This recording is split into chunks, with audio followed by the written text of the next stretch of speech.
Hey everyone, Jake Lloyd-Bacon here. Along with Paul Bianchi. And Alexandra Hoy. Hey, we all host different shows on Dragon Wagon Radio. We do, but that's not what we're here to talk about. Not at all. We are here to talk about Dungeons and Dragon Wagon, a narrative podcast series in which we venture into a mythical land for a D&D inspired role-playing game. Alexandra and I are joined by Matt Hinksman and a very special guest of quest for each chapter of an epic saga in which we must take on the roles of half-orcs, dark elves, and more as we fight our way through a fantastical land of peril, drama, and often hilarity. All of which is controlled by me, the Dungeon Master, and the players' chance rolls of the die. And our show is for everyone. Even if you know nothing about D&D or role-playing games, we've got you covered. That's right. Our game sessions are highly edited, easy to follow, sound designed from top to bottom, and completely immersive.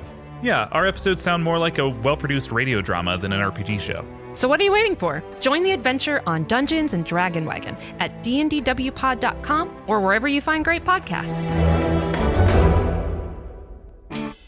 It's the greatest mystery in literary history. A divisive question with highly contested answers. Who was the writer behind the pen name William Shakespeare?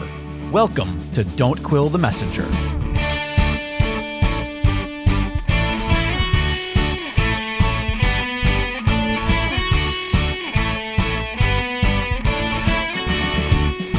Here's your host, Stephen Sable. Welcome back, Quiller Nation. And thank you so much for continuing to join us on this journey of exploration into the greatest literary mystery of all time. We appreciate you so much. Before we begin this episode, I do want to welcome all of you new Quillers out there to the fastest growing community of Shakespeare authorship skeptics in the world. It is astounding to me how many new listeners we gain every month, and our Facebook page is exploding with new followers, growing exponentially by the day. There is so much excitement surrounding this mystery and the Quiller Nation. The energy here is downright electric. If you haven't been to the Facebook page, I encourage you to do so. You'll find some fun memes, some interesting information, links to videos, and other resources that you might enjoy in your exploration into this literary mystery. So please go to facebook.com/don'tquillthemessenger and join in the fun. I'd also like to shout out to some of you who have written to me recently with your comments and suggestions, including Jeff Falzone, Tim Norman, Patrick Sullivan, John Plummer, Ron Roffel, just to name a few, and so many others. I promise all of you that I will respond to your comments and inquiries when I have a chance to catch up on the emails. But everyone, all of you, keep those emails coming. I love to hear from you, and I truly take every comment and suggestion to heart. I promise that I do. Send those emails to contact@don'tquillthepodcast.com, contact@don'tquillthepodcast.com. And remember, if you want to be added to our monthly newsletter subscriber list, just shoot me an email and I'll make sure you get the next one, which will be coming out soon. We never share our list with anyone, so don't worry, you won't get any spam from us or from anyone else because of your connection to the Quiller Nation. That is our heartfelt promise to you. Fellow Quillers, my guest for this episode returns for his second appearance on Don't Quill the Messenger. His name is Robert Boog. And you may remember him from his previous episode where we talked about his book, Shakey's Madness, where he made a very good argument that the author of the works of Shakespeare may have been bipolar or suffered from bipolar disorder. And we know from Edward de Vere's life and the tales of his life that he obviously exhibited very much a very similar manic depressive type of behavior throughout his life. And so Robert was able to make that connection through his book. He's written several other books on the topic, and we're going to talk about some of those today. But he has also written several great books about real estate, which is his profession of choice that he has been using as his source of a living for quite some time, several decades, in fact. He does not consider himself a scholar, which is one of the things that we love about him, but he calls himself a perennial student because he's always asking questions. Go figure, man after my own heart. However, he does have a degree in English literature from UCLA that he earned on a merit scholarship to that prestigious school. His additional books on Shakespeare include Hang Shakespeare, Shakespeare's Lost Years, and a piece that he wrote most recently called Where North by Shakespeare Goes South. And I'll let him share with us what the full grasp of that is. Bob, welcome back. Great to have you.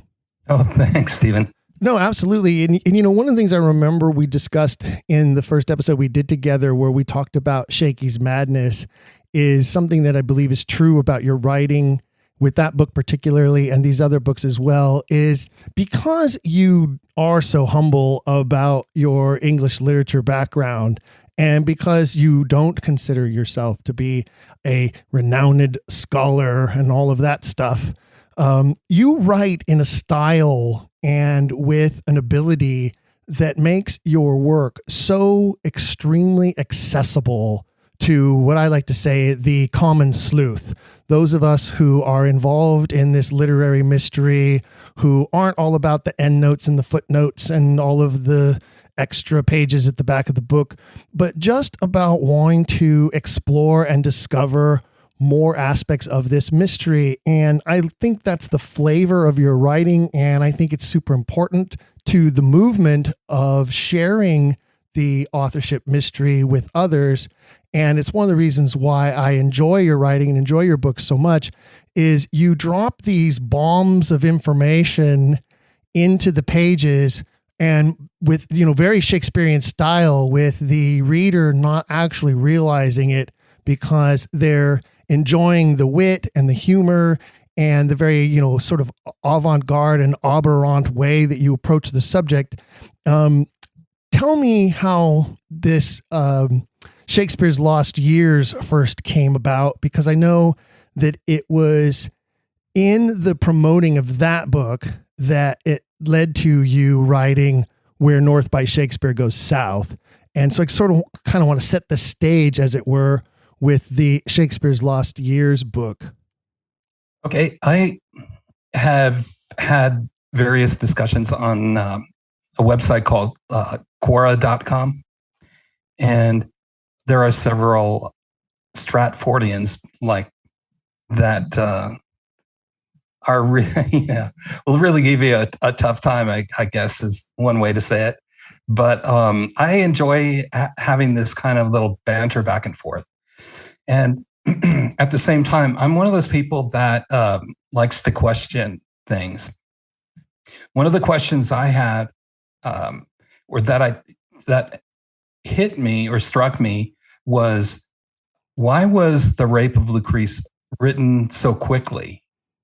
I mean, what was the reason? I mean, it was done in like a year, but to do that, you would have to translate at least 7 books that had never been translated. And at the same time, you would have to get the permission of the the Archbishop of Canterbury. And if you think about it backwards, that it had to be done, I mean, it was actually registered in May of 1594. And well, if you take it even, I mean, backwards from that, I mean, in December of 1594 is when the Comedy of Errors was first performed. So if you take that back a notch, you would say then in May of 1594, The Rape of Lucrece was registered.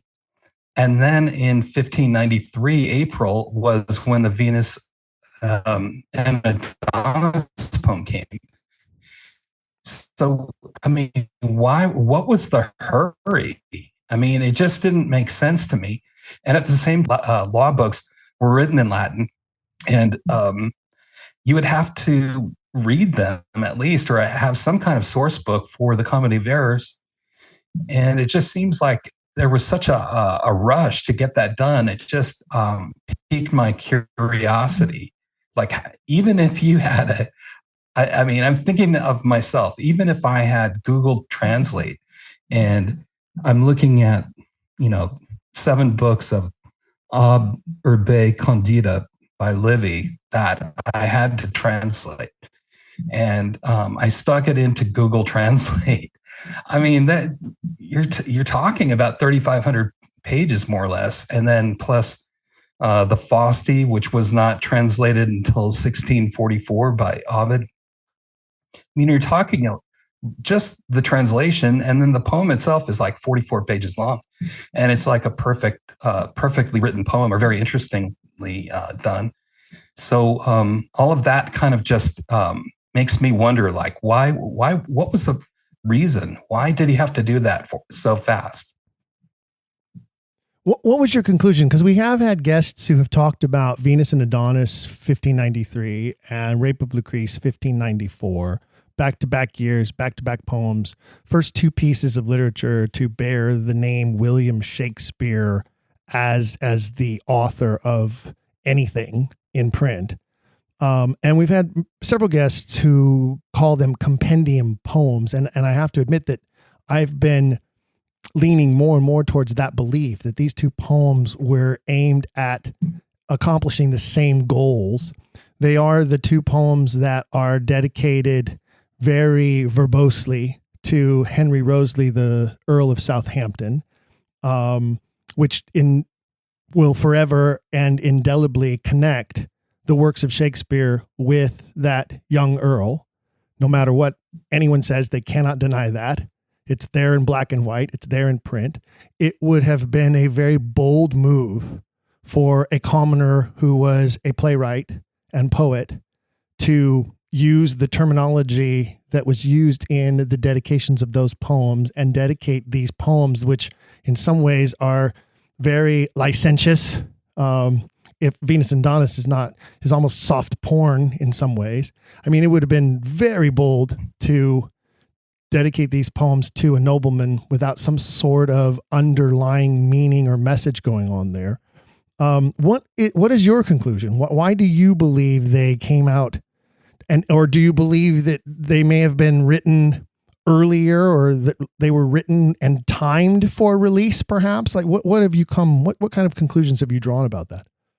First of all, with Venus and Adonis, I think in that dedication, and this is a credit to your wonderful guests who I've listened to, and I remember listening to a gentleman from Portugal or Spain, Dr. Sosa, I think it was. Yeah, Luís, yes. He had a really interesting take.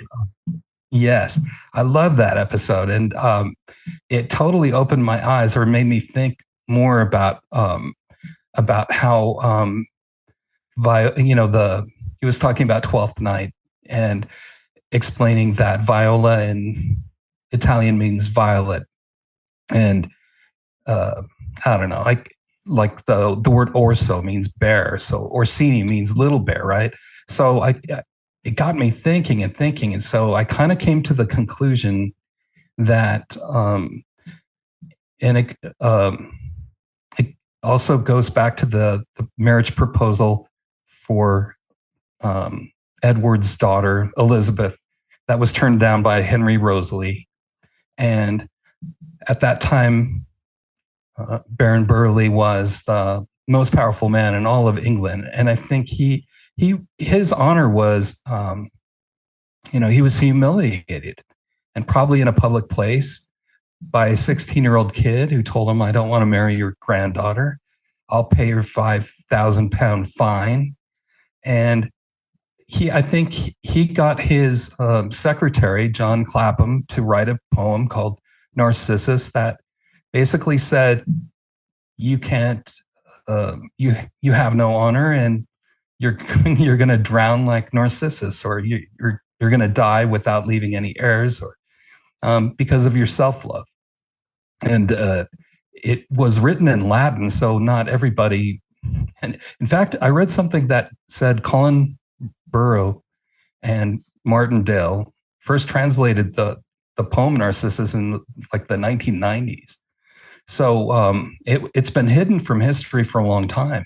And so with that being said, and yet Colin Burrow's article said that Narcissus was the pretext for Venus and Adonis. So the the person who read Venus and Adonis had to be a Latin expert, right? Because it wasn't translated till the 1990s. So here we have someone who's offended by the fact that Henry Wriothesley has no honor. So in his dedication, he uses the word honor like 7 times. And then after that poem, it's released in like April of 1593. 3 weeks later, what happens? The death of Christopher Marlowe. And I think that those two are related. I think Burleigh believed that Marlowe was Edward de Vere's Alanim, and that he got him to write the poem, and or if he didn't believe he was his Alanim, he just thought he got him, or maybe he believed that Wriothesley got Marlowe to write the poem for him. But I think that he had him assassinated for that reason. And then the same with Thomas Kidd. He had him on the rack for months, and Thomas Kidd eventually died. And then after that, you see Ferdinand Strange, or Lord Strange, who dies.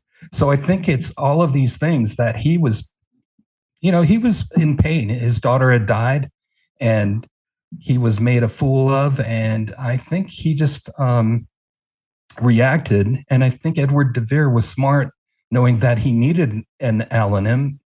And so he had the publishing of The Rape of Lucrece to explain to Lord Burleigh that, hey, it's not me that you should be mad about. It should be the person who raped your daughter. And that person, I believe, was Queen Elizabeth's boyfriend, or her man. And he may have even raped her as well. I kind of have a feeling that could have happened. Well, one of the things that I think that I find most intriguing about this mystery and about the intrigue that it involves is the connections that you continue to fall upon. The more you explore, the more you dive, the more you try to find connections and find solutions. The same names just keep swirling around in this bowl. And one of the things that I find that is so ironic to me is you're mentioning names like Marlowe and Kidd and de Vere and Leicester and Wriothesley and Burleigh. And, that list continues to expand into folks like Essex, and you mentioned Lord Strange. And, one thing that we find is all of those people have something tremendous in common. They are either extremely well-known playwrights who were known to be and make money and a living off of a career in writing, or they're members of the nobility who were patrons of those playwrights in one way or another, or connected in one way or another to those people. What is conspicuously absent all the time from this bowl is this man from Stratford, Shakespeare. Yes, the Shakespeare name is present in the bowl, but it doesn't ever explain how this country bumpkin would have traveled in these circles and known these people and been connected to this type of court intrigue and these types of political scenarios that are obviously so prevalent in the works themselves, and that are obviously either connected to the works, or the works were inspired by, or other things resulted because of the works and people's reactions to them. Yeah, I totally agree. I guess what I forgot to mention his name, Robert Dudley, but in his family crest, there's a little bear. That was supposed to be my grand finale of that little speech I made. But I totally agree. San Diego is like 100 miles away from Los Angeles, or Bakersfield. That might be a better analogy. So if somebody was a farmer in Bakersfield. Somehow they know how the court system in downtown LA works. And their accent in Bakersfield would be different than downtown LA. And there's even like a YouTube video where this some guy had his two friends meet him in London, and one of the friends was from the Midlands where Shakespeare grew up, and they couldn't even understand him. And I think that you don't lose an accent like that overnight. I think it's something that people fail to realize. And a lot of these people, I mean, we see them on TV all the time. Like, we're wondering, like, why does Bear Grylls still talk with an accent? I mean, he left England several years ago or something, but he still does. And it's hard to lose your identity like that. I mean, it just doesn't happen overnight. And yet we're supposed to believe that a guy from Bakersfield could understand the court, goings on in downtown Los Angeles when he'd never been there before, and suddenly everything happens. But so tell me about Shakespeare's Lost Years, because a lot of people might look at that title, and especially if they're in the Stratfordian camp, they'd say, oh, here's another writer who is explaining what happened in the life of William Shakespeare between the famous mythology of the deer poaching incident that didn't actually ever happen, and the appearance of his plays in London and suddenly showing up as a shareholder in a theater and on 2 playbills as an actor. And they might think that Shakespeare's Lost Years would be some new book that is going to explain how Will Shakespeare of Stratford developed all of his erudite knowledge and all of the magnificent areas of study that are exemplified through his works. And thank God for you for demonstrating where he was, how he spent so much time as a law clerk, how he spent so much time as a sailor on a ship, how he spent so much time traveling the European continent, how he spent so much time in London around the taverns listening to all the court drama and gossip, and how he was able to incorporate that all into his plays. But that is not your book at all, is it? No. I guess when I wrote it, I was thinking about what's called a paradigm shift. When I first started in real estate, I was taught the Goldilocks method of selling homes, for example. You would show a client a house more expensive than they could afford, one that was too really cheap, and then the middle one, the last one was the perfect one, just like Goldilocks.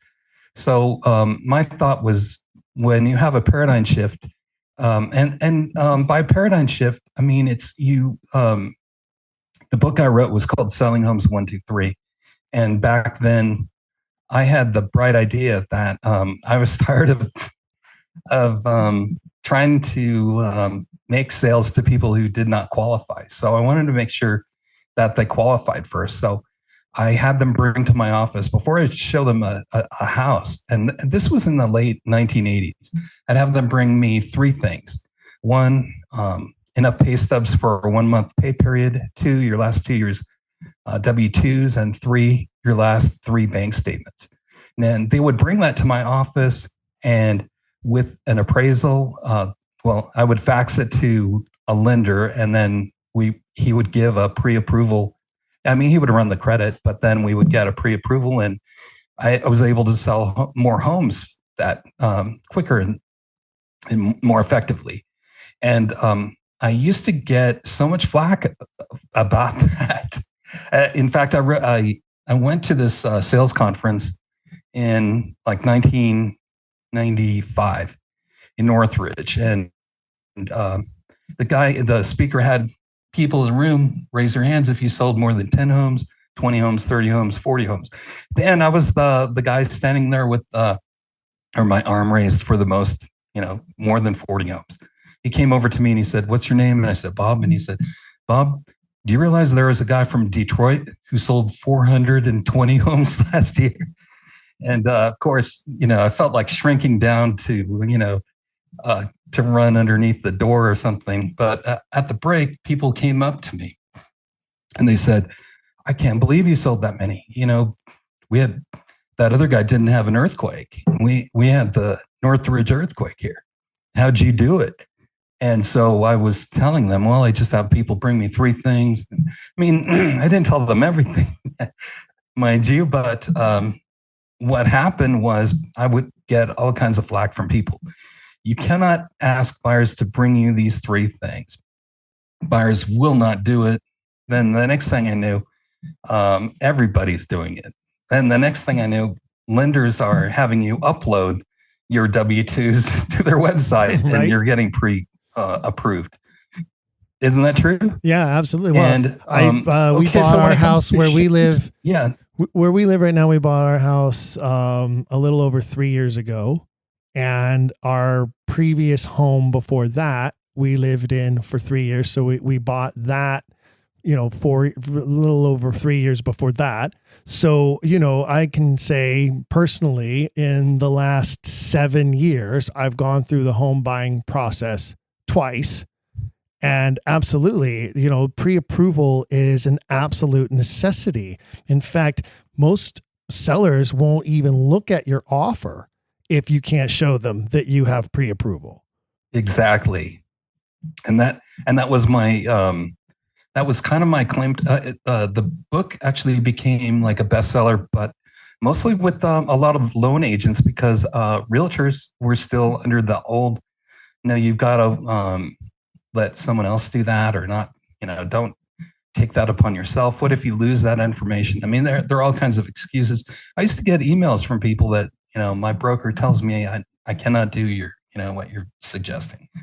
Now, you had mentioned earlier, like my writing style is more geared for maybe like a college age student, because I think that if you are creating a paradigm shift, you've got to see where your audience is kind of. And I think that they are the ones that are more receptive to just common sense. It's not like I'm asking you to, rob a liquor store or something. All I'm saying is, look, this guy, it appears to me, and by the way, I sent my stuff to a psychiatrist who said that he's a big Shakespeare fan.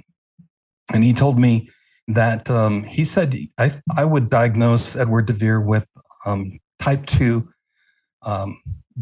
bipolar affective disorder. And he said, I think you're the first person who's ever pointed this out. But he said, yeah, I totally agree with you. I mean, based on these symptoms. And of course, I got a lot of flack from that book as well, because they would say, you cannot diagnose someone who's been dead for over 400 years. What are you thinking? And I told them, if you go to your computer, you can actually take a test for bipolar disorder. And all I did was put in the symptoms, and it told me that you are bipolar, basically. And by the way, I try not to say the word suffer. I really tried to take that out, because people don't really suffer from bipolar disorder. I think it's something that you kind of endure, or it's kind of like these are the cards that you were dealt, and you have it. And I just think that thank God we have modern medicine today that helps people. And unfortunately, back in those days, the treatment was a thing called mumia, which we see that in like Othello, and it's in it in the Shakespeare plays a couple of times. And also, of course, they believed that someone was demonically possessed, so they would take a stick and try to beat the demon out of the person. And then they would lock him into a dark room. So we hear, I think it was Alan H. Nelson who wrote that Oxford, when he was 8 years old or 9 years old attending school, he made him out to be like this bad person who broke his windows. Well, if you're locked in a dark room and you wanted some light to come in, it seems like that's kind of a logical thing. But that's just me. I'm not a scholar, so I'm just observing. So from your perspective, because I know that you are definitely an Oxfordian, what does Shakespeare's lost years mean? What years are lost in the life of Edward de Vere if he is Shakespeare? And how do you define that? And what is it that you're actually talking about there in that book with that title? Okay. In what I discovered is when you talk with young people, they have a hard time understanding Stratford and anti-Stratford and all this stuff. So I was determined I'm going to keep it simple. And that was a comment I got from not just one or two people. I got it from like 20 people. Hey, I read your book, but dude, I do not understand what's Stratfordian, what's anti-Stratfordian. Why don't you just say William Shakespeare? And so I thought, you know what, I'm not going to try to be the guy who insists that you must understand that, you know, this was just a pen name. But I thought, you know what, I'm just going to make it so that William Shakespeare, the guy that you know and love, was missing from these years. He was actually living on a farm. And what's weird too, to me, I've always wondered about this. I mean, we always hear that Shakespeare is the Glover's son, and yet people are quick to point out that in 1575, his father, on a deed, he witnessed a deed and he wrote the word, or had someone write the word yeoman next to his name. So why isn't he the yeoman's son? And the reason why is yeoman means farmer, and they don't want to mix up William Shakespeare with farming. They want to keep him like in town. A Glover worked in town, but a yeoman, that was out in the fields, right? Or out on the farm. So to make it, I don't know, a longer-winded answer, I guess, all I'm trying to do is make it easy for people to understand in kind of layman's terms, I guess, that there was a person who we believed and have been taught that one thing, but is there a possibility that what we learned was not really true? So you really are talking, when you're talking about Shakespeare's lost years, you really are talking about William Shakespeare of Stratford, and you're explaining and sharing Correct. with the reader, here's where this guy was and what he was doing. And if you want to believe that while he was living here and doing this, he was also writing all of these magnificent works, well, you can go ahead and believe that, but these two things don't add up. And you know, and to your point about the yeoman and the whole Glover's thing, the whole Glover's thing is just, like you say, it's a way to gloss over. It's just more of the mythology, right? It's just a way to gloss over the fact that what he probably was a goat herder and more of a butcher than he was a tanner or a maker of gloves. Now, of course, you know, there's that whole wonderful moment in Hamlet where they talk about a tanner's skin will keep out water a good long time because of his trade. And people always love to point to that and say, see, Shakespeare knew that because his father made gloves. And, you know, in Much Ado About Nothing, Hero says, these gloves that the prince gave me have an excellent perfume. Like, see, that's because his father made gloves. There is no record anywhere whatsoever of John Shakespeare owning a shop of any kind. There is some record of him having served as an alderman of the town, you know, part of the town council. Hey, what do you think, John? Well, I think we should hire a new schoolmaster because my son is a brilliant genius and he needs teaching of Latin, Greek, and all these other subjects so he can write the world's greatest works, is what they would have you believe. But, you know, the thing is once you get into this Olympian character, the tall tales just continue to grow taller and taller and taller. And so I'm gleaning that that's sort of the gist of what you're pointing out. Yeah, well, I guess what I'm trying to say is I'm not trying to fight people as much as some people will. In other words, at the end, I kind of conclude that, we could just call it Shakespeare. I mean, and the people in the know would say, I understand that Ver was the writer and Shakes was the front man kind of thing. That's kind of how I feel now. I don't think a lot of people my age are going to ever change their minds or something. They're really set in their ways. But I think there is hope in younger people, because a lot of them are more open and understanding. They've been through the pandemic and they understand, why would you want to live in this this town where over a third of the people died when there was a farm 4 miles out that William Shakespeare eventually, in real estate, we have this thing called a chain of title. Before you buy a house, the title company will check the title, right? Well, the title goes from William Clopton, who leased an 18-acre parcel to John Shakespeare. And by the way, next to the 18-acre parcel was like a parcel that was, I don't know, 100 and some acres, 102 acres or something like that. And then he sold it to Rice Griffin, who sold it to John Coombe, who then sold it to William Shakespeare. So why would William buy this farmland in Boondocks when he lived in London, apparently, or allegedly? He wanted to buy his father's thing out. Again, it must have been disgraceful. His father probably lost the farm, and he wanted to. And what's interesting too is, I think currently there is a hotel outside of Stratford-upon-Avon that has a golf course near it. And if you look at that house, it kind of looks like the Birthplace Trust House.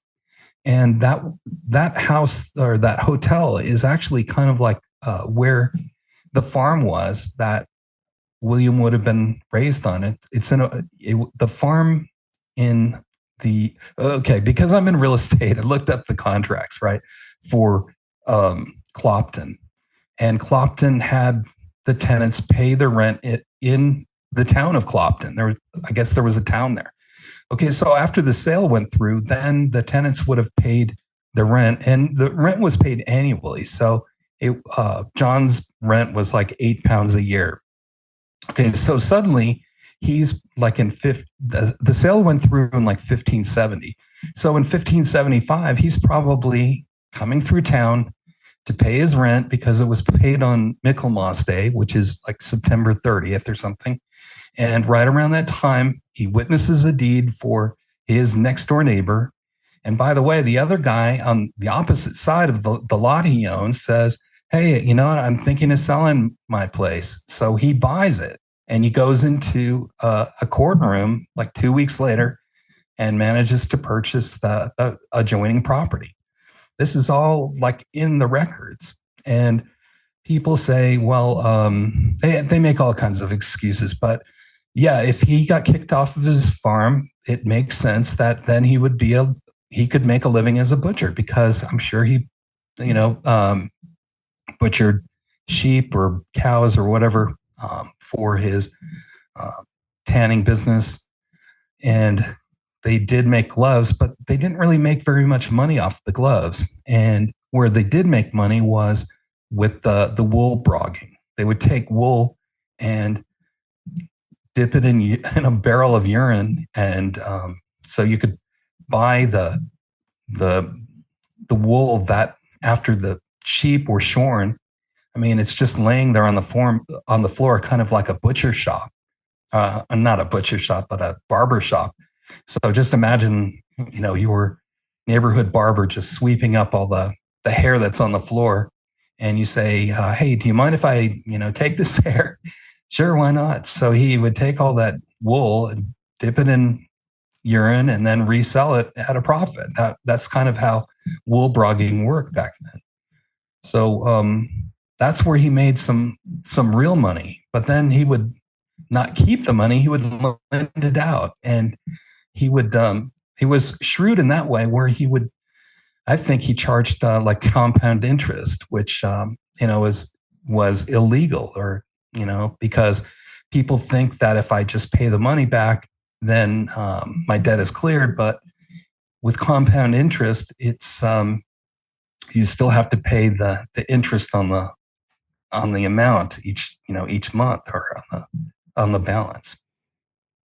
Right. It's like revolving credit, right? It's people who have, it's like the PMI on your mortgage if you didn't come up with a full 20% down, right? So there's something that you obviously definitely understand, which, always struck me as being one of the most shady practices ever. Is we're going to make you pay an additional amount of money to ensure the fact that you don't default on this loan, because we don't believe that you actually can pay this loan that we're going to issue to you anyway, as long as you'll pay this extra sum of money as insurance that you'll pay this money that we don't think you can pay. How does that make any sense? Right. Yeah. I know what you're saying. Well, I know you do. You've made a living in real estate for so long. I'm sure you know the ins and outs of it more than just about anybody there is. So let's shift gears now and let's talk about Where North by Shakespeare Goes South, which is your newest publication. And P.S., ladies and gentlemen, you can find all of Bob's books on Amazon. If you just search his name, and P.S., last name is spelled B-O-O-G. So and if you search under Bob Boog or Robert Boog, you'll find him either way. And Amazon has all of his Shakespeare publications as well as all of his real estate publications there. And some of the real estate publications, especially if you're in the industry, very interesting, very informative books. And again, Bob writes with a style that is accessible, easy to read, makes it for quick reading. You don't have to be flipping back and forth to endnotes and footnotes and bibliography and indexes and all that stuff. It's just a straight, clean read, and often witty, often clever, sometimes humorous, very entertaining. So I encourage you to find those. They're all very relatively inexpensive price because he's a self-published writer.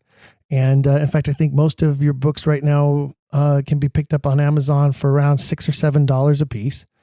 And but I want to talk about Where North by Shakespeare Goes South. And for most of my listeners are very familiar with North by Shakespeare. We actually had Michael Blanding, the author of the book, on an episode. It's been about a couple of years ago now, I believe. And I'm always kind to all my guests, and I treat all my guests with the same courtesy as any. But I did ask Michael some very pointed questions because I was very skeptical about the North theory and how it fits into this whole mystery. And you shared with me, Bob, that you had a fellow Oxfordian contact you after reading the North by Shakespeare book and after watching a video that Dennis McCarthy, the journalist who Michael Blanding worked in conjunction with, it was his research that Blanding used to write the book. You said you got contacted by this Oxfordian who said, "I'm no longer an Oxfordian. I'm now a Northian." I don't know. That doesn't even really roll off the tongue very well, does it? "I'm now a Norther." Is that like a birther? I don't know. I don't want to get into the derogatory conspiracy theorist slanders that we all endure. But and you said that got you thinking about some things, and that made you dissect all of this a little differently. And you decided to write this sort of is it a response? Explain what Where North by Shakespeare Goes South really is. Okay, sure. Okay, yeah, he did call me up, and I did talk to him, and then I thought, I'm going to look at his video. Well, Dennis has this video where if you can, there's this one phrase after them. I can't remember it all right now, but after them it was a procession of cardinals.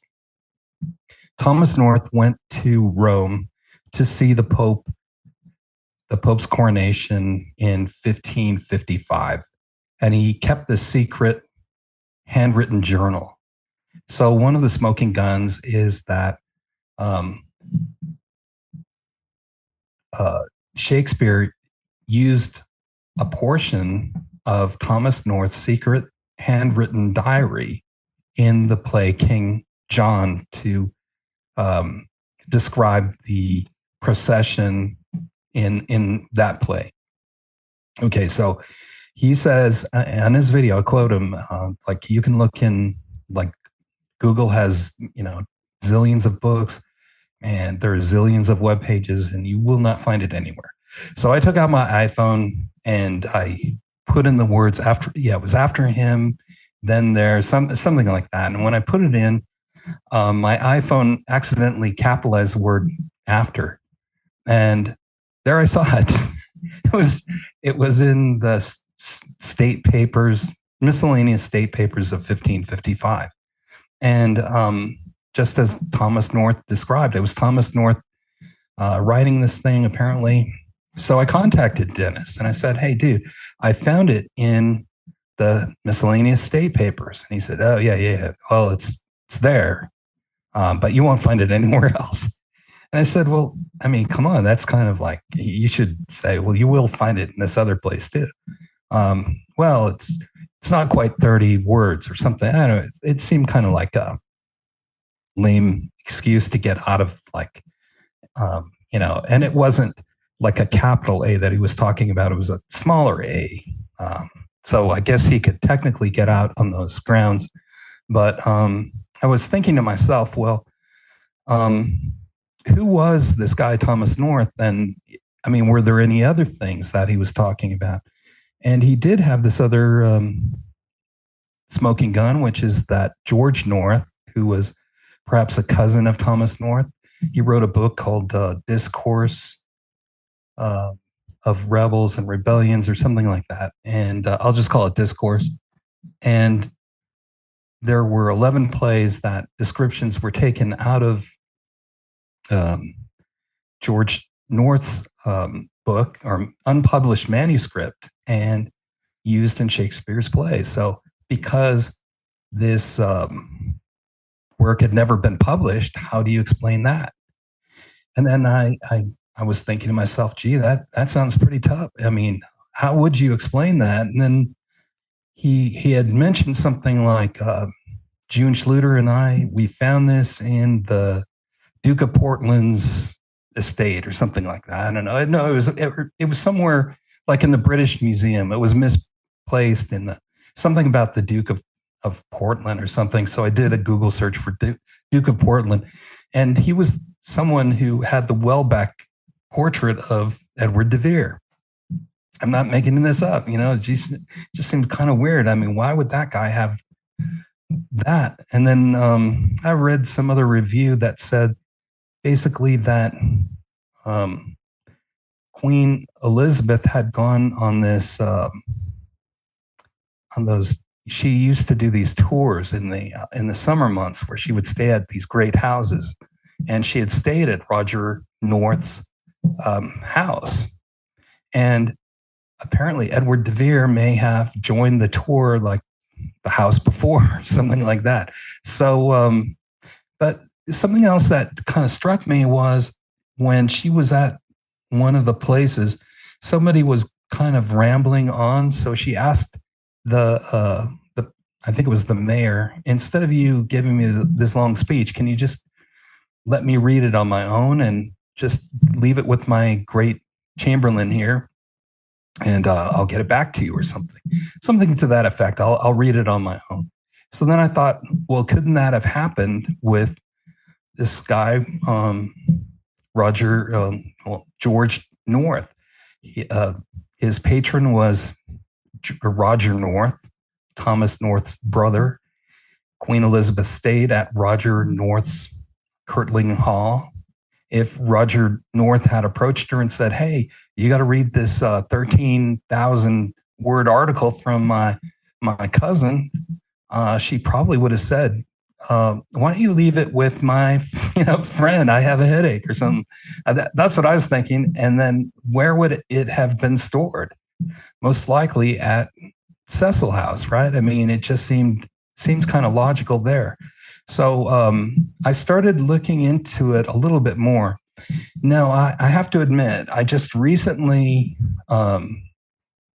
sent out my book to 3 experts, and one of them was Ross Barber, and she's a Marlowe specialist. I don't know if you've interviewed her before. She has not been on the program. I know Ross. We've crossed paths several times at different authorship events over the years. In fact, she was very involved in the last event I was at in England, obviously, because that's where she's at.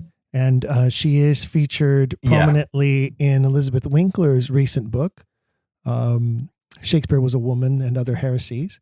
And so I'm very familiar with Ross, Sure. and I have seen her present on the topic a couple of different times as well. But so you reached out to her directly. Yes, I did on Twitter, and she contacted me back. We went back and forth. She read it, and I also sent it to this woman in Greece, and this woman in Greece could speak Spanish, French, and Greek. So I kind of wanted to get more.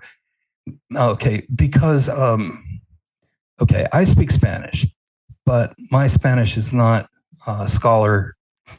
I mean, it's not as well educated as most, scholars. Let's put it like that. I had noticed something.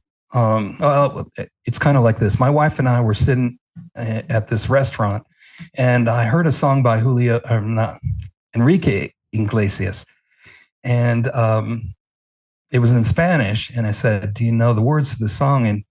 And my wife said, "No, you're not gonna understand it." I said, "Why not?" And she said, "Well, it's not the same as the English version." And I said, "How can you have a song that's different in one language than the other?" And I Googled that, and she was right. They put completely different lyrics to this melody. And the song is, they call it the popcorn or the ping pong song, because in the beginning it sounds like ping pong song? Enrique's playing ping. Okay. Yes. And he goes, "Do you know what it feels like?" Da, da, da, da, da, like that. And in Spanish, the words are completely different. So then I got to thinking, you know what? I wonder if this book by Thomas North is really the same. I mean, so I looked it up, because he said that his book was Englished from the French in 1557. And I looked at it, and it looked different. And I looked around, and I saw a Spanish version, and it looked like the Spanish version. So I was wondering, why would you say that it's English from the French when you're using a Spanish version?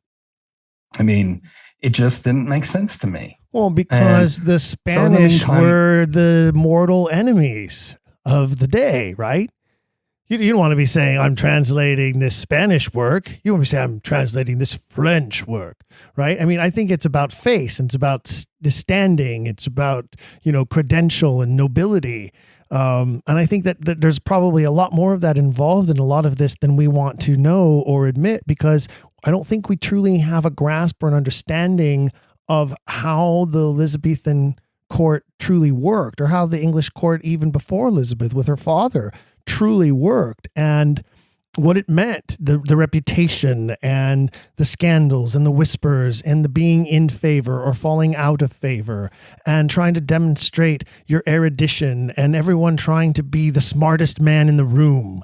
It kind of reminds me of a lot of Oxfordians when they get together, like that they're all competing to be the smartest, biggest brain in the room.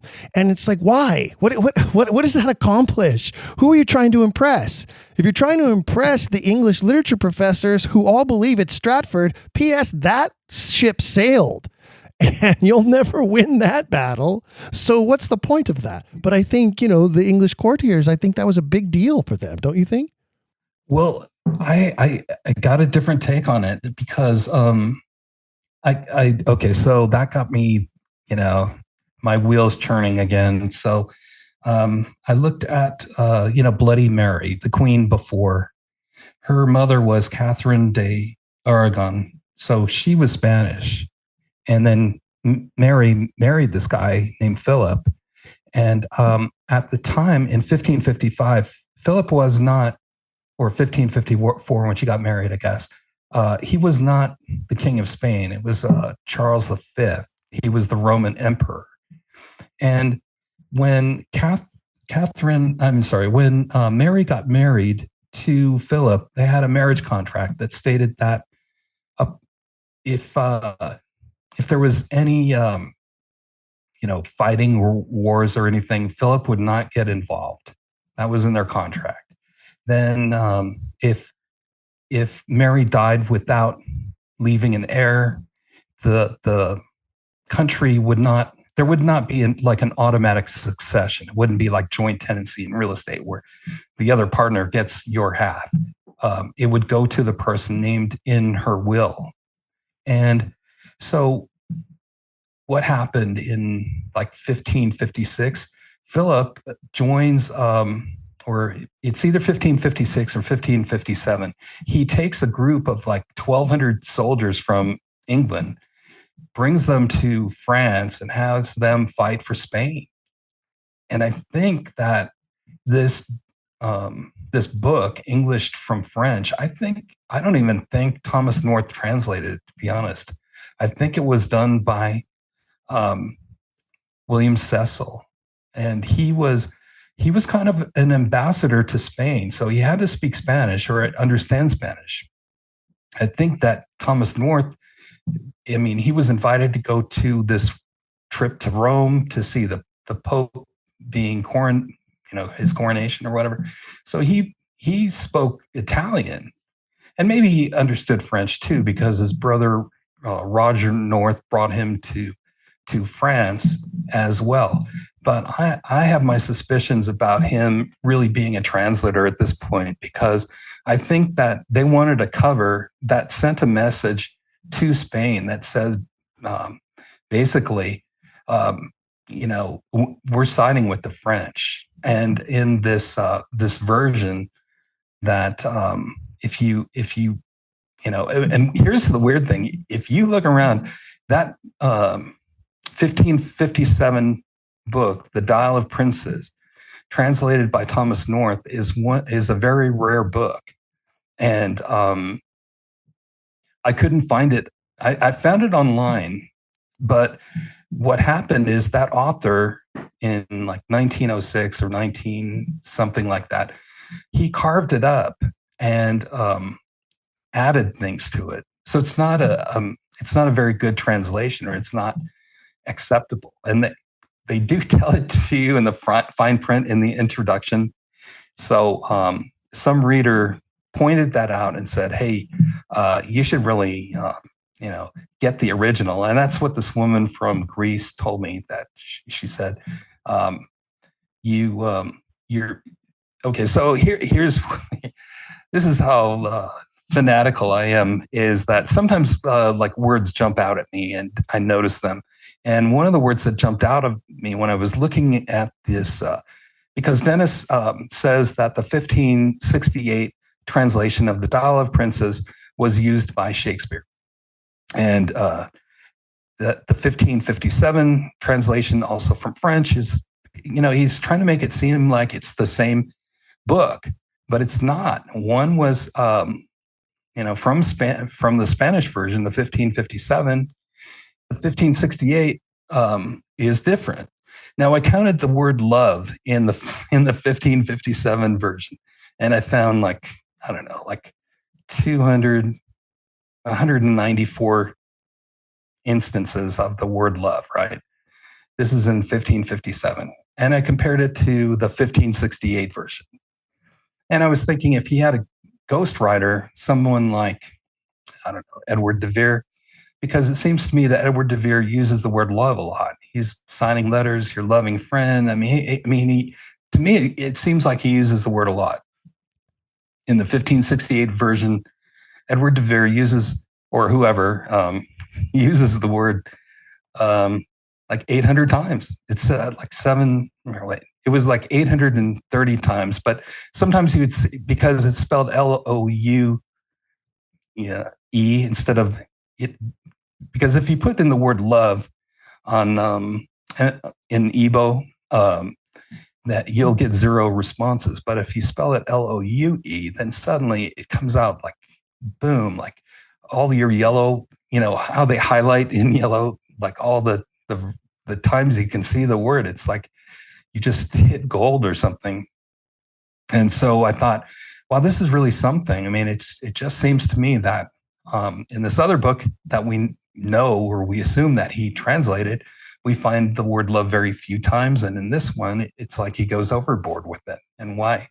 To me, it seemed like maybe he's using a ghostwriter, or that's what that is my belief. It's just that Roz Barber and this other professor from Greece, they both told me that, you can't just use it on page count, because I'd counted the number of pages and the number of times I found love in it.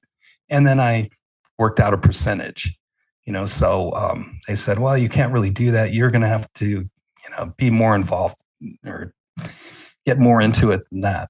And so, but you said, I'm not a scholar. You said you sent it to 3 different people. Yes. Right. So who was the third person? The third woman, she's from India, and also multilingual. Yes. Also multilingual. See, and she just I believe that I've just been coming across more and more multilingual scholars or enthusiasts on this topic. And I find that they bring such a unique and interesting and more informed perspective. And I believe that people who could speak multiple languages, the way that the writer of these works obviously spoke multiple languages, speak this writer's language, and they can see the creation of words and the etymology of those words and which languages those words have derived from in the mind of the author. And I think they understand the works in ways that those of us who are only English speakers or who only speak 1 or 2 languages at the most, I think that they have a better perspective and a much keener mindset on how words are being used. And I think when you're talking about translation, which is basically what the whole North premise is that he was this great translator, and so therefore he must have been involved with the works of Shakespeare. I think that if you're not someone who has ever had to translate one language to another, even if it's just in speaking to someone from one language to another, then I think we're sort of short on our ability there. And I think we need to turn to the bilingual enthusiasts and scholars for more information and more help on solving this mystery. Yeah, no, I would agree with that. What's funny or kind of interesting is that even though that copy that you can find online is kind of butchered, it is kind of similar. It's just that it's too bad that they didn't keep the original in it, because you can't fairly compare the online translation or the online versions that are there. It would be great if someone who owns a 1557 version, put it online, and then we could actually, compare the two. And that is the 1557 version with the 1568. So in other words, the 1568 version says that it is amplified with a 4th book. And so you assume that, okay, so it's going to be the 1557 version, and they're just adding a 4th book to it. But that's not how it works at all, because like in this 1557 version, they on like page 3, they mentioned the name Nero one time. Okay, in the 1568 version, they have an entire story about Nero having this girlfriend Pompey, and she had this blonde hair, and he describes her, and the word love is used like 10 times in just describing Nero's feelings about Pompey, how he made a gold comb for her to match her gold hair. And I mean, it really goes into it. And you understand, well, this is the version I'd prefer to read. North's version over here, it's so, really dull. And to me, if I spoke Greek, I would probably look up the Greek sources, because I think that what Edward de Vere did is he had read the histories of, Dio's history of the, original Roman leaders and stuff. And then he made the stories come alive. So when you're reading it, it really sounds like this person lived and he wasn't such a bad guy after all because he cared about Pompeia. I mean, usually when you're thinking of Nero, you're thinking of a guy wearing a toga and playing a fiddle as the city burns down or something, right? I mean, here they make him like just slightly creepy, but he's still like an average guy kind of. Well, it would be interesting that somebody with bipolar disorder might have feel some sort of connection to Nero in some way or another, especially if reading stories about Nero had it too. Yeah, right. Obviously, right. A lot of the Roman emperors did, and Yes. a lot of great geniuses do. It can be argued. I would say you look at some people like Edison. Edison obviously had something going on, where he would, lock himself in his laboratory for days at a time. But then also when he would return, when he would, emerge, shower love and affection on his wife, but then abandon her and his children for days and weeks at a time and not even want to see them, talk to them, in seclusion, just weird stories about him. And those things go on and on and on. Also, men of great genius tend to always overindulge in something. Look at Benjamin Franklin and get kicked out of France because of his overindulgence for young women. So there are a lot of those types of connections. And if you look at Edward de Vere, he obviously had a propensity for overindulgence in women. It got him into a ton of trouble. And the works of Shakespeare indeed do have a tremendous love affair with love.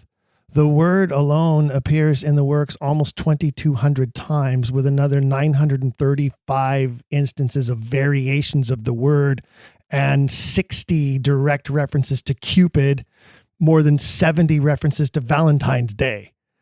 You combine all that together and you're looking at, almost 3,400 love references in combined in 37 plays and 154 sonnets and et cetera. So, that's a tremendous propensity. Now you could argue that, love has been such a giant theme throughout history in all works. And even today, when we talk about, what's interesting look how many too songs are about is that love. the Greeks used to, the Greeks used to choose their leader by what was called the sacred sickness. And that was a person foaming at the mouth, which we today might describe as epilepsy. And Queen Mary, we talked about Queen Bloody Mary, her death, her physician wrote that she died of internal sorrow.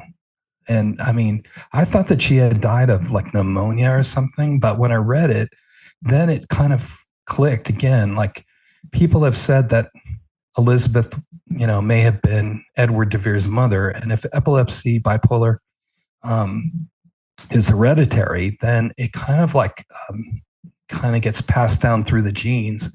And back then, you really wouldn't want, if someone was considered demonically possessed and he was your son, as a ruler, you might want to keep that on the down low, or, you may not be as popular if everybody knew about that. And Julius Caesar suffered from what they called the falling sickness, right? And that's referenced in the Shakespeare play as well. And as you mentioned earlier, Othello has a similar situation where he, gets worked up into a fit and falls to the ground in shakes and quivers. And, Iago takes that moment to turn to the audience and say, now look how it works. Look at him. I have done it. I'm winning this. I've got him. And then cuts back to Othello and says, General, are you okay? Like, it's a really creepy moment in that play. You also mentioned like the restraining in a dark room. And I know we talked about this before with your book, Shakey's Madness. And that's that pops up in the plays as well. It's in the Comedy of Errors, which you referenced earlier in this episode. It's in 12th Night, where they lock Malvolio in a dark room because they think he's crazy. They do it to one of the Antiphalae. And they give him an exorcism. Yeah. An exorcism was probably another cure, Yeah, and they do the same thing to one of the Antiphalae in Comedy of Errors. And I believe even Master Ford in Merry Wives of Windsor is like, they're threatening that they're going to lock him up because he's, put him in a dark room because he's crazy. Call the doctor, call the priest. So, there are these common themes that pop up through the works that I just don't know that you can nail those down to some of these other candidates that have been described as being potentials, such as North. I think the same about Bacon. And when you look at the writing styles of some of these men as well, they just don't have that passion. They just don't have that flowery speech. And they certainly don't have that ability. And again, this speaks to this ability to speak in multiple languages inside the mind all at the same time.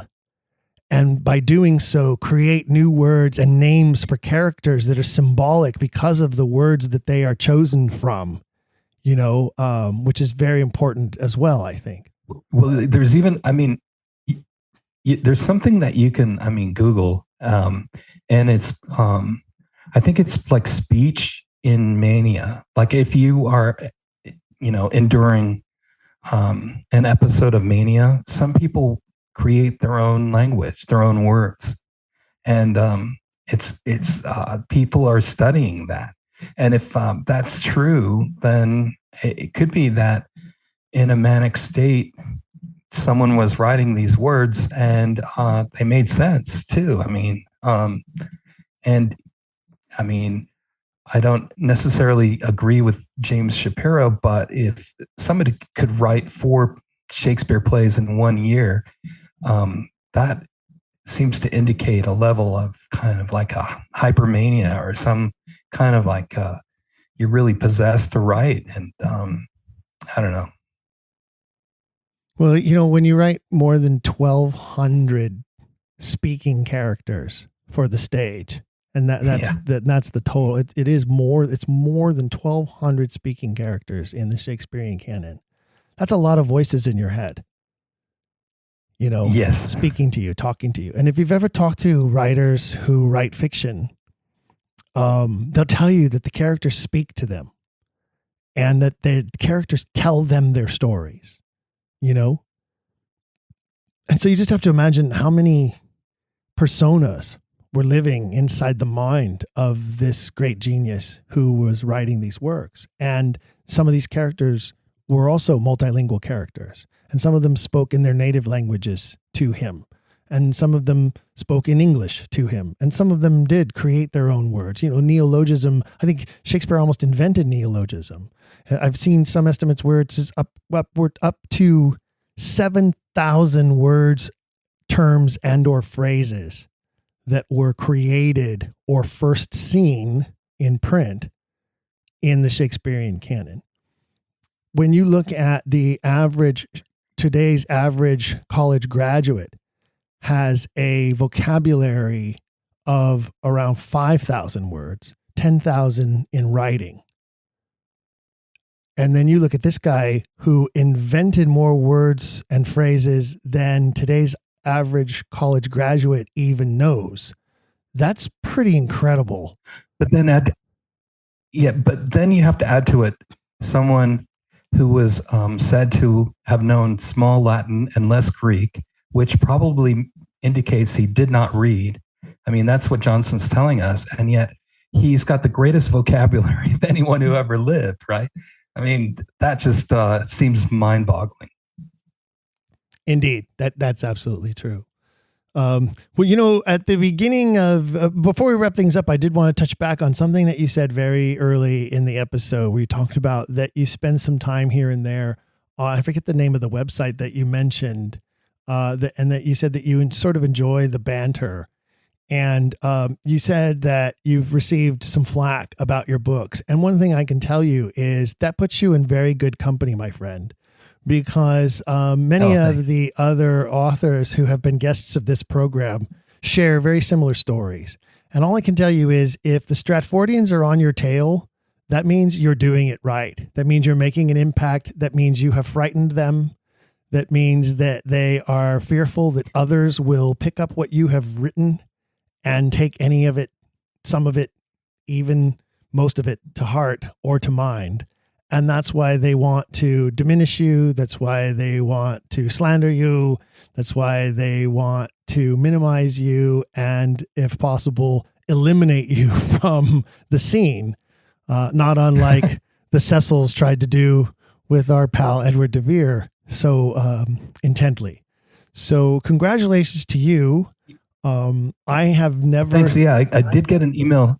They said that my whatever writings have received 25,000 views now. So I guess despite what these people are challenging me with, it seems like young people are kind of like I said, I think it's a paradigm shift where people are slowly, examining the evidence. And your program here is a great boost to that. I think because a lot of people like to listen before they go to bed. I know I've listened to a couple episodes that way, and you can listen to it in your car or whatever. So thanks to you too. I mean, for your work, because without you, I don't think this would have been as successful, or the paradigm shift is not shifting as fast or whatever.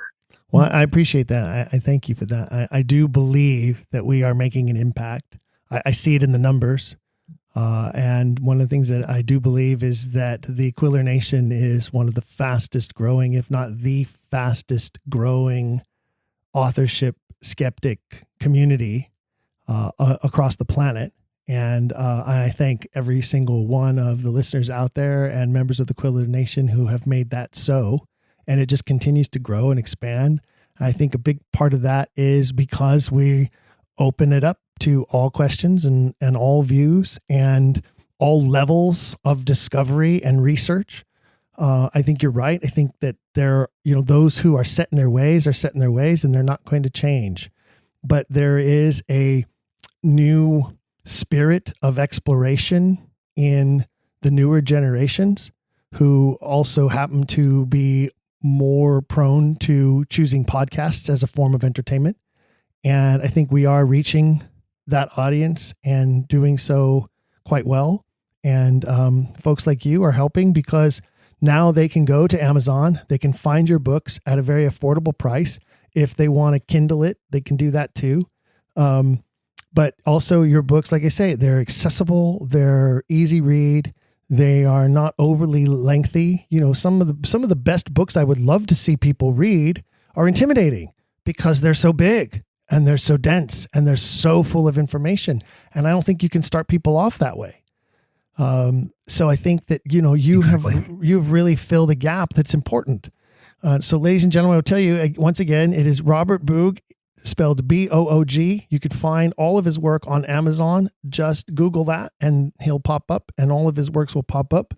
Shakey's Madness is about Bob's position on the author of the works of Shakespeare, demonstrating in the works, at the very minimum, a knowledge and an understanding of bipolar disorder to some degree there. I always argue that he also understood Alzheimer's with King Lear more and before anyone else really understood at the very minimum, the onset of dementia. There is Hang Shakespeare, yes, where you sort of take your attempt at cracking some of the codes, as it were, and pointing out some of the messages and secrets that are there. And you do a great job of literally outlining those in visuals, which is wonderful. There's Shakespeare's Lost Years, where Bob takes a dive into what the Shakespeare man was doing and how he spent his time and what the record demonstrates and shows, and how that's not really conducive to writing 37 plays, 154 sonnets, and 4 epic poems.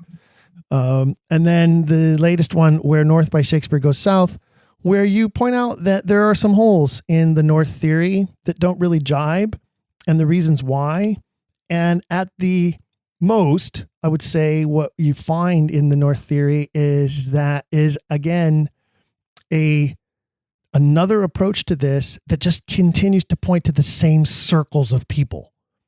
And those circles of people do not involve the man from Stratford out in Warwickshire. It's just not possible. So I thank you, Bob, for joining us for this episode. It's been very interesting and enlightening and lots of fun, as always.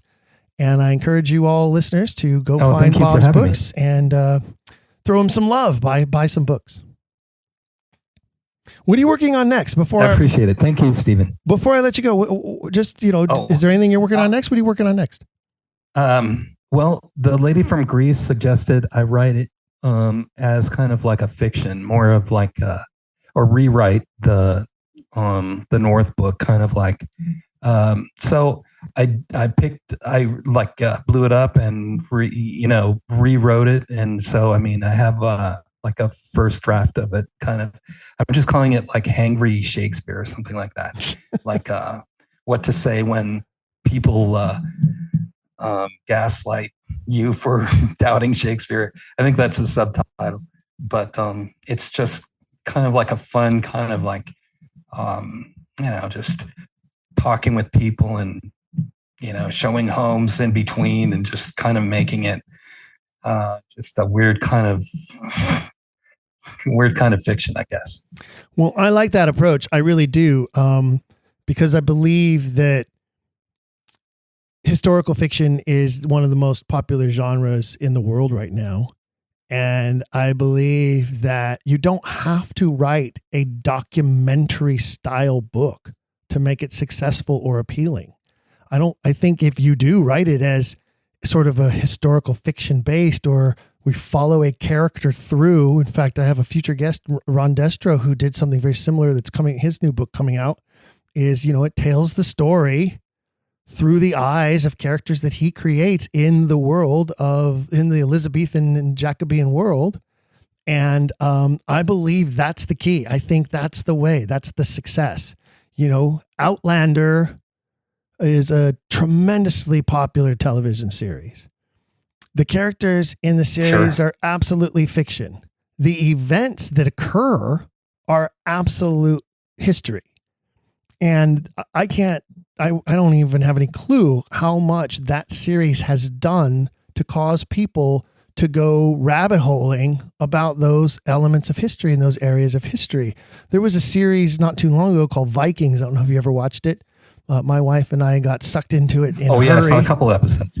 We got sucked into it in a hurry and, binged through it, because by the time we discovered it, it had already ended, which we like to do because then we don't have to wait, And as we were pouring through episode after episode, I found myself watching episodes with phone in hand, Googling details, characters, facts, names. And yes, I found where the writers, sort of diverted from the truth or over embellished or dramatized where they felt it would be more important. But I learned so much detail and so much history that I hadn't known about the Vikings, about how far they were able to reach, up the Seine into France, deep into England, to the Mediterranean. There's some stuff that I'd never been taught in school that I learned that I was like, wow, this is incredible. So I believe that is one of the keys and that is one of the secrets. And I think that there's a great gateway to be opened there. So I agree with the lady from Greece. All right, cool. So thanks again, Bob, and we'll look forward to talking to you again in the future. Okay, sounds good. Thank you, Stephen. Before we wrap things up this time around, I do want to update you on the plans shaping up for our Quiller event in April. We're just trying to lock down the best possible hotel rates and catering prices so that we can offer the event to you at the best possible price. We're also securing the details to provide continuing education credits for any lawyers who attend the event, since our major theme is Shakespeare and the law. And we are working with a major law firm who operates in the event location. and the state bar of the state we will be in. So it's taking just a little bit longer to secure those details, but I assure you, fellow Quillers, it's going to be an exciting event in a magnificent location and an event like none other you've ever seen before. There is more to come very soon, I promise. Stay tuned, keep checking back. And if you join our subscriber list, then you will be the first to know, first to receive the links for registration, first to be able to register and pay your fees and book your hotel. So remember, if you want to be added to our email subscriber list, just shoot me an email to contact@don'tquillthepodcast.com, contact@don'tquillthepod, don't kill that thing. Don't kill me. Don't kill my face or my ability to enunciate. Don'tquillthepodcast.com. I would like to take a moment to acknowledge our June Quillers of the Month, Brent Evans and Patty Henson, loyal supporters of the program, and our first co-Quillers, which is also fun and exciting. Remember, gang, the couple that explores Shakespeare together stays together. Just ask my wife, Annie. Don't forget to look for our growing list of bonus feature episodes at our Patreon page. Remember, if you want to access those, you need to become a Patreon patron at the Serial Quiller level, where you also not only get access to that growing library of bonus features, but you also qualify for the Quiller of the Month contest to receive a free swag item as your prize. And recently announced, we now have new ball caps available in the Quiller swag shop. So go order your Quiller swag today. Once again, I want to thank you all for choosing Don't Quill the Messenger as one of your entertainment options. There is so much out there to choose from, and we are humbled every month when we look at our numbers and we see how many of you are choosing us every 2 weeks. We love you, Quiller Nation. Share that love with others, won't you? So that we can continue to be the fastest growing community of Shakespeare authorship super sleuths in the world. It's exciting, and it's going to be an exciting year and into the next year. It's incredible to believe that by the time we have our big Quiller event in April, we will be deep into our 6th season of Don't Quill the Messenger, and somewhere around 125 episodes around that point, I would think, as we get to that point, which is going to be super exciting. Though I promise more details to come. And once all of the information is out there, then we will do an episode that is just about the event and share all the details. We'll have one of the sponsors of the event on that episode. We may have an actor or two who is going to participate in the presentations that will be delivered at the event. And we might even have a representative from the venue who can share some exciting stuff about what we're going to be able to provide for the weekend. I'm bursting. I wish I could tell you all more than I can right now, but it's coming together and it will be very soon, I promise. Until next time, my fellow Quillers, keep asking questions. If you've enjoyed today's episode, please leave a rating and review in your podcast player. For even more, visit our website, don'tquillthepodcast.com.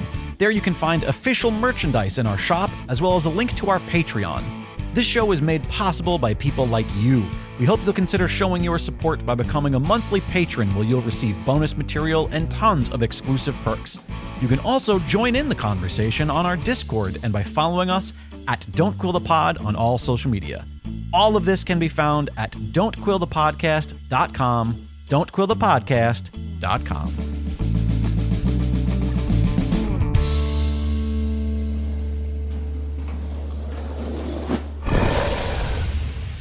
It's Dragon Wagon.